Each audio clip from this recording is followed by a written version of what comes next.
अस्सलाम वालेकुम। मैं हूं हुमायूं कामरान और आप देख रहे हैं हमारा यूट्यूब चैनल स्टार्स विद एज के। इस चैनल का मकसद आपकी मुलाकात डिफरेंट फील्ड से ताल्लुक़ रखने वाले प्रोफेशनल से करवाना है। इसके अलावा आपकी मुलाकात ऐसी ऑर्गेनाइजेशन से भी करवाना है जो सोसाइटी और लोगों की बेहतरी के लिए अपने अपने शोबों में खिदमात अंजाम दे रही हैं। आज के इस सेशन में हमारी गेस्ट हैं मिस सबीन बिलाल।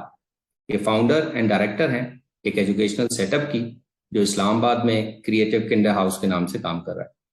आइए इनसे मिलते हैं और जानते हैं कि क्रिएटिव किंडर हाउस क्या है, क्या करता है और सोसाइटी की बेहतरी के लिए कैसे कंट्रीब्यूट कर रहा है।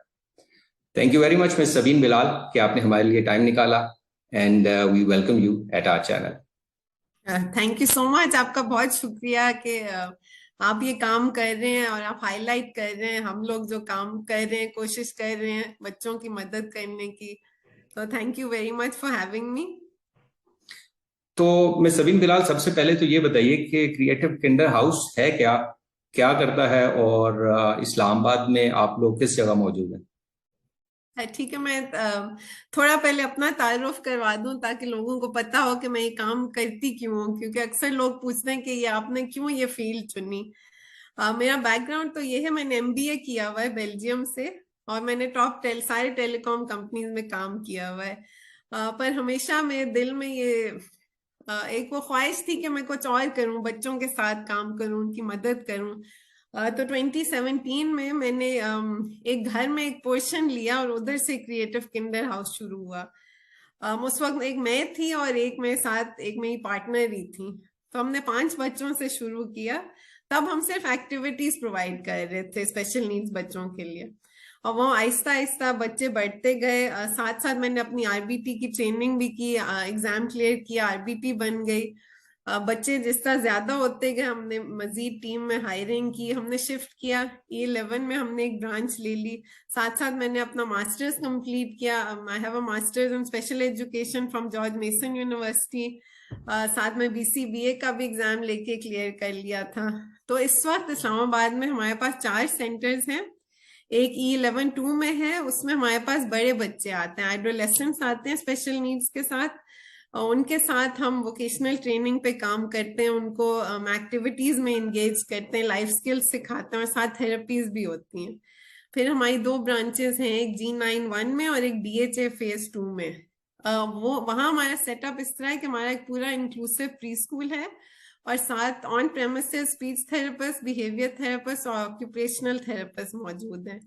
और फिर 12 गांव में एक छोटा सा हमने फ्री सेंटर चला रहे हैं इस वक्त, जो हम ही फंड कर रहे हैं। उधर हमारे एक थेरेपिस्ट हैं और 8 बच्चे हैं from very under privilege background जो अफोर्ड नहीं कर सकते, तो उधर हम उनके साथ भी काम कर रहे हैं।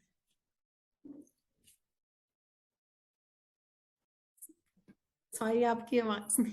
जी, तो जो आपका G91 और DHA फेज 2 वाला जो सेटअप है, जी उसमें आप कह रहे हैं वो प्रॉपर इंक्लूसिव स्कूल रन कर रहे हैं वहाँ जी, स्कूल भी और थेरेपीज भी हैं, ऑल अंडर वन रूफ, पे? ओके। सब कुछ इकट्ठे है जी।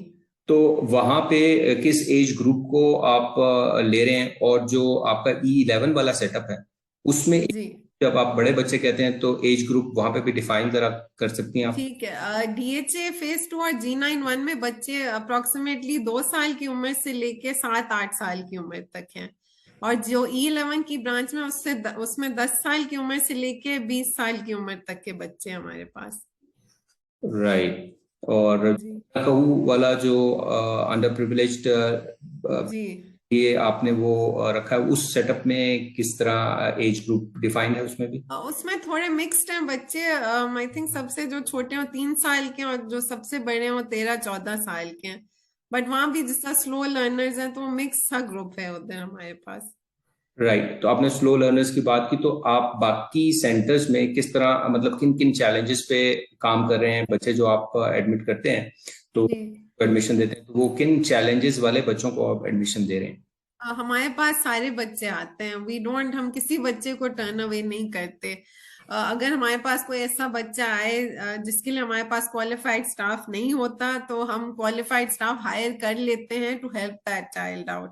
तो हमारी पूरी कोशिश होती है कि हम किसी बच्चे को टर्न अवे ना करें। और अगर हमसे स्टाफ हायर नहीं हो सकता उस बच्चे के लिए तो हम इस्लामाबाद में ढूंढ लेते हैं और किसी सेंटर में अगर क्वालिफाइड स्टाफ हो ताकि हम उधर रेफर कर लें बच्चे को।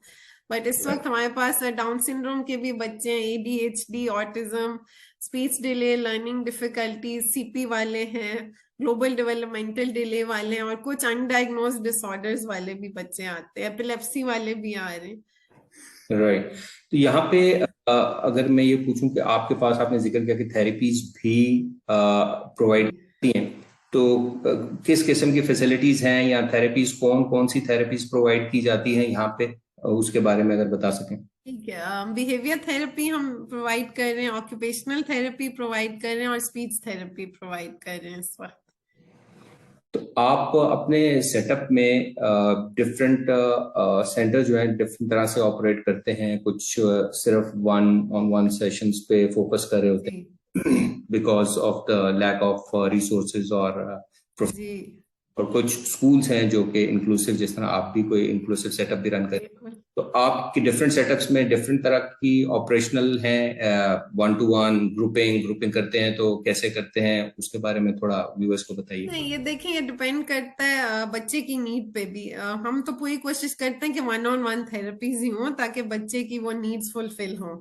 पर कुछ बच्चों की जिनकी सोशल स्किल्स पे मिसाल के तौर पे काम करना होता है, तो उन केसेस में हम पेयरिंग भी कर लेते हैं। बट ऑफ कोर्स बिफोर ये करने से पहले पेरेंट्स को हम ऑन बोर्ड लेते हैं, पेरेंट्स का फीडबैक लेते हैं, फिर जिस तरह पेरेंट्स भी एडवाइस करते हैं तो उसी तरह फिर हम आगे लेके चलते हैं।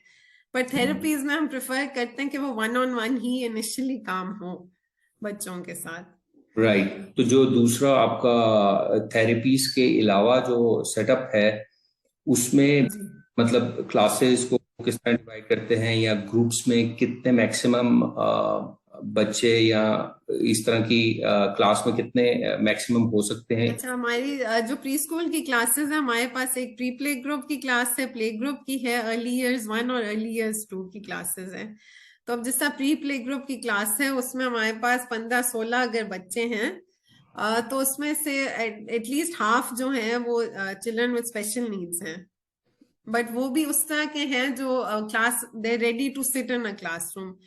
अगर हमारे पास बच्चे आते हैं जिनकी रेडीनेस नहीं है तो पहले हम उनको बिहेवियर थेरेपी करवाते हैं ताकि वो sitting span, attention span develop हो, फिर हम उनको आहिस्ता आहिस्ता क्लास के लिए रेडी करके फिर ट्रांसफर करते हैं क्लासरूम एनवायरनमेंट में। और अगर फिर भी बच्चे एडजस्ट नहीं हो रहे होते तो इनिशियली थेरेपिस्ट साथ क्लासरूम में भी मौजूद होते हैं। और हमारी पूरी कोशिश होती है कि हमसे वे बच्चे जब छोड़ के जाएं तो they are ready for bigger setups इंशाल्लाह। राइट।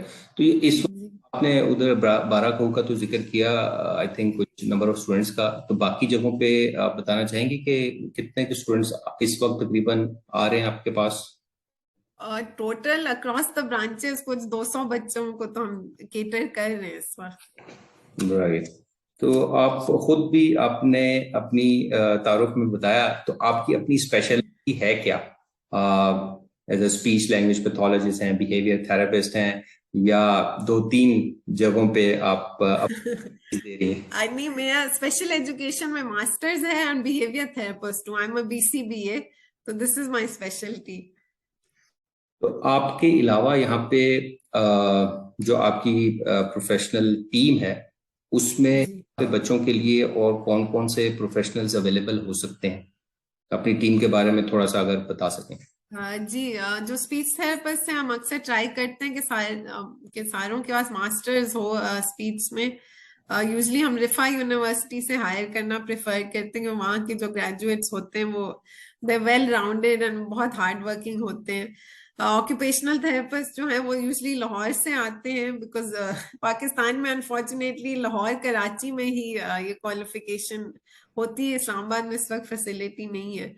और बिहेवियर थेरेपिस्ट जो है हमारे पास RBTs भी हैं, बट बाकी जो है वो मास्टर्स इन साइकोलॉजी सारों ने किया हुआ है, और फिर ट्रेनिंग मैं खुद ही उनको देती हूँ और सारे प्रोग्राम्स गोल्स मैं खुद ही ओवरसी करती हूँ। राइट। तो जब आप नया ये तो आपने बताया कि आप किन इंस्टीट्यूट्स के लोगों को प्रेफर करते हैं डिपेंडिंग अपॉन के किस स्टाफ की नीड है, तो आप क्या देखते हैं अपने स्टाफ में? एक्सपीरियंस को फॉलो कर रहे होते हैं, फ्रेश ग्रेजुएट्स लेते हैं, देन उनको ट्रेन करते हैं अपने हिसाब से, किस तरह आप वो क्या चीज देखते हैं ये आप? आपने एक बहुत मुश्किल सवाल पूछा है। देखिए, जो काम हम करते हैं ये बहुत मुश्किल काम होता है। तो मैं स्ट्रिक्टली पर्सनली मैं सिर्फ वो सीवी को नहीं देखती। बिकॉज देखें, कुछ लोग होते हैं, डिग्रीज तो बहुत होती हैं, बट एक वो जो कंपैशन और एम्पैथी का एलिमेंट होता है वो लैकिंग होता है, तो फिर फायदा नहीं होता। तो we have to see the बंदे की, वो थेरेपिस्ट की पर्सनालिटी भी बहुत जरूरी होती है। तो मैं बहुत एक वो मिक्स ढूंढती हूँ कि क्वालिफिकेशन भी हो बट द एम्पैथी एलिमेंट वो भी बहुत जरूरी होता है, and the willingness to learn and go the extra mile to help the children. क्योंकि हमारा काम दिन रात वाला होता है, ये नहीं होता कि 2 बजे निकल गए या 5 बजे निकल गए हैं तो हम बैठे हुए हैं। वो दिन रात हमें प्लानिंग करनी होती है हर बच्चे के लिए, हर जो बिहेवियर में अगर एस्केलेशन आ रही है उसके बारे में सोचना होता है। So we need very dedicated people. तो अपार्ट फ्रॉम द क्वालिफिकेशन, ये जो बाकी जो वैल्यूज होते हैं वो भी हम ढूंढते हैं लोगों में। तो अगर हम ये पूछें आपसे कि आपके सेंटर की, बहुत से सेंटर्स अपने आप को प्रमोट कर रहे होते हैं विद सम यूनिक फीचर और कोई ऐसी खुसूसियत के, जिस तरह आपने एक चीज बताई हमें कि आपका बाराकू में जो सेटअप है वो सिर्फ डिजाइन किया गया है टू सर्व पीपल। इस तरह मतलब आपके दूसरे सेटअप में कोई ऐसी खास बात जो आप लोगों को के साथ शेयर करना चाहें तो उसके बारे में बताइए। मैं हमेशा लोगों को कहती हूँ we are here to help. इसमें अब कोई इतनी खास बात नहीं है, बट हमारा मकसद और हमारा काम है कि जितने बच्चे आए हमारे पास हम उनके लिए हाजिर हैं। दिन हो या रात हो, parents we are available to help the parents in any capacity. जो कि आप जितने बच्चे आते हैं हमारे पास, आप हमारे पेरेंट्स से बात कर सकते हैं। कभी कभी रात के बीच में भी फोन कॉल्स आ रहे होते हैं हमें। We are there as a team to facilitate to the extent that we can. तो ये जो आप हायरिंग का तो आपने थोड़ा आइडिया दिया, और प्रोफेशनल जो आपके पास हैं उनके बारे में भी आपने थोड़ा बताया हमें। तो उनकी जो रेगुलर, एक तो वो क्वालिफाइड हैं, और जी उनकी जो रेगुलर एजुकेशनल अपडेट है, ट्रेनिंग है, नई रिसर्चेज और नई टेक्निक्स जो आती हैं मार्केट में, तो उनके लिए फिर आप रेगुलर कुछ ट्रेनिंग को कैसे इनहेंस कर रहे होते हैं या अपडेट कर रहे होते हैं अपने नॉलेज को? जी, हम कॉन्स्टेंटली ट्रेनिंग्स कंडक्ट कर रहे होते हैं और हम इंटरनली भी करते हैं। तो मिसाल के तौर पे जो कुछ ऑनलाइन ट्रेनिंग्स होती हैं वो हर हफ्ते किसी थेरेपिस्ट या टीम मेंबर को असाइन होती हैं। वो उस पर प्रेजेंटेशन तैयार करके बाकी पूरी टीम को देते हैं। तो वो रोटेशन में इस तरह पूरी टीम प्रेजेंट भी करती है, रिसर्च भी करती है। और राइट। इंटरनेशनल जो ऑनलाइन ट्रेनिंग्स भी होती है वो भी हम इनकरेज करते हैं टीम मेंबर्स को के लिए। उसके अलावा जैसा वंस वंस एवरी 6 मंथ्स हम डॉक्टर को भी बुलाते हैं to teach first aid to the entire staff. Because जिस तरह हमारे पास एपिलेप्सी वाले बच्चे आते हैं एंड कुछ ऑटिज्म वाले बच्चे जो सेल्फ हार्म वाले होते हैं, so we have to be medically informed a bit as well कि उनको किस तरह संभालना होता है। तो इस तरह से भी ट्राई कि जितनी ट्रेनिंग हो सके हम करवाएं। ऑल्सो क्योंकि हमारी जो क्लास टीचर्स होती हैं वो भी हम प्रेफर करते हैं कि वो मास्टर्स इन साइकोलॉजी हों, सो दैट दे नो किस तरह स्पेशल नीड्स बच्चों को हैंडल करना है। तो उनकी भी फिर हम एकेडमिक ट्रेनिंग करवाते हैं, जॉलीफोनिक्स पे और इन चीजों पे बाहर से लोगों को बुला के। राइट। तो जो अपना स्टाफ है उसको तो आप ट्रेनिंग दे रहे हैं, अच्छी बात, जी, लेकिन जो पेरेंट्स हैं उनकी ट्रेनिंग और उनकी गाइडेंस के लिए फिर आप क्या करते पेरेंट्स की भी हम करते हैं। कोविड से पहले तो हम रेगुलरली कर रहे थे। अनफॉर्चुनेटली पोस्ट कोविड हमने अभी तक शुरू नहीं की, बट इंशाल्लाह अगले महीने से प्लान है हैं? कि हम उनकी भी ट्रेनिंग्स रिज्यूम करें। और अपार्ट फ्रॉम ट्रेनिंग्स हम प्री कोविड पेरेंट्स के लिए, स्पेशली मदर्स के लिए, हम हर महीने 2 महीने ट्राई करते थे कि हम एक इवेंट अरेंज करें ताकि मदर्स को भी थोड़ी ब्रेक मिल जाए। बच्चों को हमारे टीम मेंबर्स देखते थे और फिर मदर्स वुड पार्टिसिपेट। हमने एक जिसका योगा रिट्रीट अरेंज की थी मदर्स के लिए, फिर एक कलरिंग डे अरेंज किया था, मदर्स आई थी मिलके कलरिंग की थी, टी पार्टी थी, ताकि मदर्स को भी थोड़ा मेंटल राइट। आराम मिले। तो दैट इज वेरी इंपॉर्टेंट। अच्छा, एक चीज और पेरेंट्स से ही रिलेटेड है कि पेरेंट्स अब डिमांड करते हैं बहुत ज्यादा कि हमें सेशंस भी ऑब्जर्व करने दें, और तो उस सिलसिले में आप क्या अप्रोच रखते हैं और आप क्या कहते हैं उनको? मैं तो वेलकम करती हूँ कि पेरेंट्स आए, ऑब्जर्व करें। देखिए, हम जो काम करते हैं, बच्चे हमारे पास शायद 3-4 घंटे होते हैं दिन में, बाकी वक्त तो बच्चे पेरेंट्स के साथ होते हैं। तो बहुत जरूरी है कि पेरेंट्स सीखें और आके देखें कि हम क्या कर रहे हैं। तो हम बहुत इनकरेज करते हैं। हमारे सेंटर्स में कैमरास भी लगे हुए हैं, पेरेंट्स कैमरास के थ्रू भी ऑब्जर्व कर सकते हैं, या फिजिकली भी आके बच्चे के साथ बैठ के ऑब्जर्व कर सकते हैं। हमने अब ये भी शुरू किया है कि हफ्ते में एक दफा पेरेंट आए, थेरेपिस्ट के साथ बैठे और एक्चुअली फिजिकली सीखे वो सेशन किस तरह कंडक्ट करना है, ताकि वो घर पे भी कंडक्ट कर सके।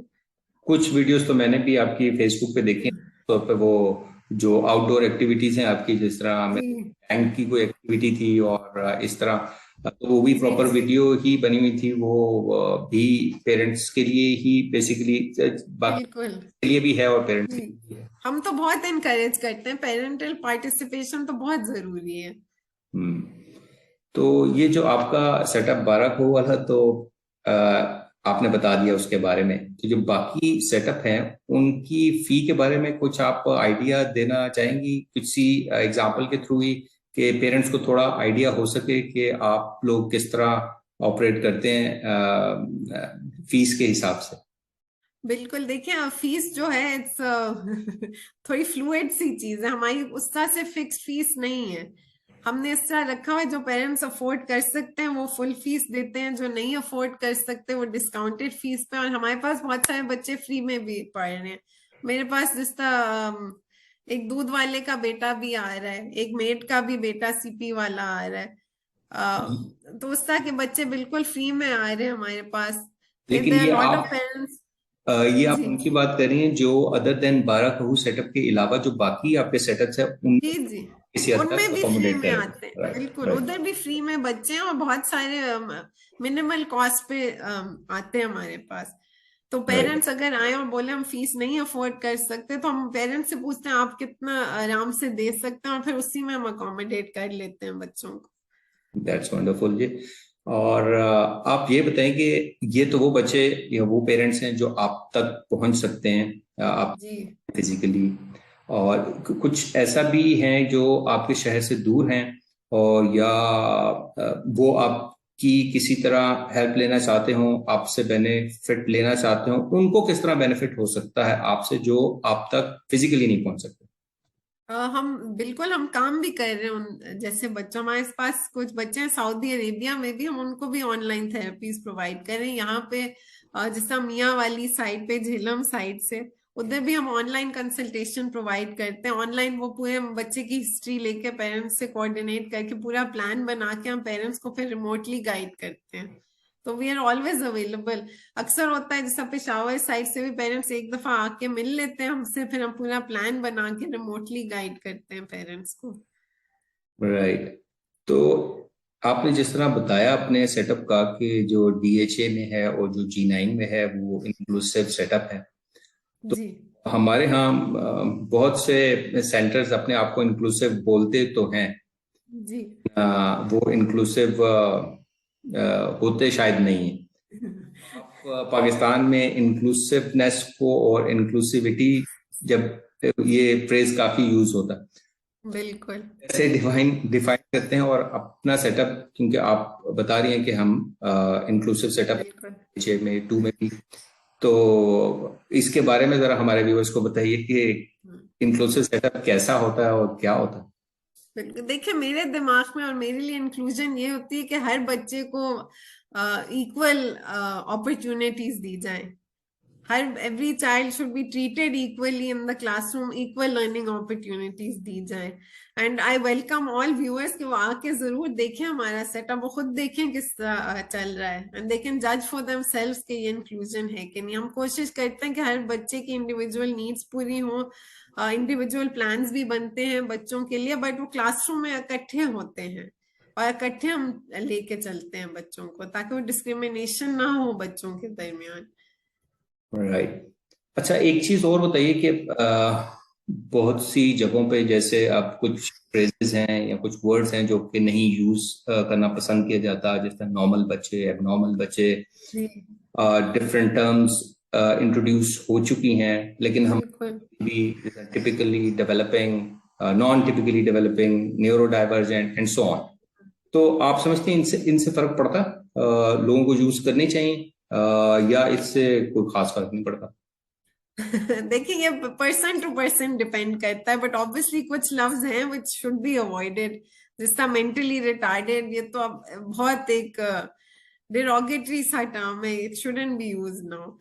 बट हम भी ट्राई करते हैं कि बहुत केयरफुली हम फ्रेज करें अपने वर्डिंग को, बिकॉज मतलब हम भी नहीं चाहते कि किसी को दुख पहुंचे हमारे लफ्जों से, ऑब्वियसली। तो इसीलिए ये मुझे लगता है कि जिस तरह आप एड्रेस करते हैं इन बच्चों को भी, ये बहुत जरूरी है। राइट। अच्छा, बिल्कुल लास्ट में आपसे एक लास्ट क्वेश्चन ये पूछना चाहूंगा कि जब पेरेंट्स या कोई भी केयर गिवर उनका जब सेंटर को, स्कूल को सिलेक्ट करना होता है, तो उनको किन बातों का ख्याल रखना चाहिए कि एक सेंटर में क्या देखें? आजकल तो ये बहुत ज्यादा हो गया कि फेसबुक पे एक पोस्ट डाली और जी स्कूल सिलेक्ट कर लिया। तो आप क्या मशवरा देती हैं उन पेरेंट्स को? नहीं, देखिए मैं हमेशा पेरेंट्स जो मेरे पास भी आते हैं, मैं उनको इनकरेज करती हूँ कि आप जाएं, सब सेंटर्स में विजिट करें और फिर फैसला करें। दिस इज वेरी इंपॉर्टेंट कि पेरेंट्स को पता हो क्या अवेलेबल है, कौन कौन से सेंटर्स में क्या हो रहा है। अब हर बच्चे के लिए हर centre is not a good fit, हो सकता है क्रिएटिव किंडर हाउस कुछ बच्चों के लिए नहीं सही, या पेरेंट्स को नहीं सूट करता, बट पेरेंट्स के लिए बहुत जरूरी है कि वो हर सेंटर जाएं, देखें क्या फैसिलिटीज हैं, देखें स्टाफ किस तरह ऑपरेट किस तरह कर रहे हैं सेंटर्स, और फिर फैसला करें। बिकॉज फेसबुक पे तो आपको पता है बहुत सारी चीजें लिखी हुई होती हैं, तो पेरेंट्स शुड बी केयरफुल। लेकिन मतलब जब वो सेंटर को विजिट कर रहे हो तो मतलब किन चीजों करना चाहिए? जो फैसिलिटीज वहां पे अवेलेबल हैं, या थेरेपिस्ट की किस तरह वो जज कर सकते हैं? कुछ टिप्स अगर मिल सकें कि मतलब अच्छा, देखें। बिल्कुल। एक तो स्टाफ की क्वालिफिकेशंस पेरेंट्स को जरूर पूछनी चाहिए। फिर पेरेंट्स देख लें अगर कैमरास लगे हुए हैं और अगर ऑब्जर्व करने देते हैं। हमारी जिस तरह वॉक इन पॉलिसी है, पेरेंट्स किसी भी वक्त वॉक इन करके देख सकते हैं क्या हो रहा है। लेकिन दिस उससे इज इम्पोर्टेंट। जब जब पेरेंट्स एकदम आ सकते हैं तो उनसे बच्चे डिस्टर्ब होते हैं, कभी ऐसा भी होता है?